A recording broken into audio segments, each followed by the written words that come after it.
the 47th President of the United States, Donald J. Trump, was sworn in. It was a great example of the peaceful transfer of power in this country. And all I can say is, wow. It took a lot of courage to say Yeah. what he said in his inauguration speech, to call out the mistakes, the atrocities, the blunders of the Biden administration while they sat just 10 to 15 feet away from him. Yeah. So I wish, I don't know, there's probably some outlets out there that zoomed in on their faces during the thing, but I just couldn't help but wondering how long uh, they had to perfect their poker face, um, while they had to sit there and listen to all of those things and not be able to say a word about it. So yesterday on January 20th, 2025, President Donald J. Trump was sworn in as our 47th president, and he immediately walked over and signed a series of executive orders um, after he was inaugurated, and he had them read aloud what they were, and then after that he even, I think, went to the Oval Office and signed even more orders. So I couldn't really find a definitive statement on how many were signed, but I know I counted at least 9 or 10 of them right there, after he was inaugurated.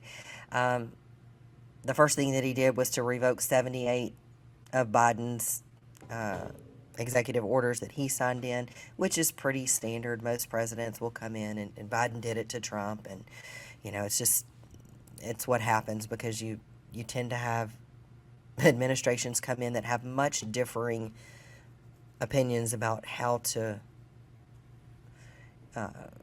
how to govern a nation. And so um, the executive orders had a lot to do with Donald Trump fulfilling the promises that he made on the campaign trail. He declared a national emergency at the southern border and authorized deployment of U.S. troops to reinstate remain in Mexico and end catch and release. He issued an order defining sex strictly as male and female, just like it says in the Bible. He terminated the DEI programs, initiatives in the federal agencies, and instead said that he would adopt a merit-based system. He declared a national emergency to boost domestic oil and gas production, aiming for energy independence and economic growth.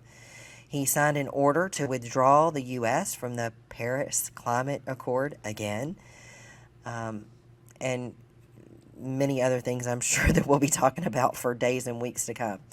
But these actions are really a down payment on what Trump promised during his campaign. And, it could come with some pain. It could come with some economic pain.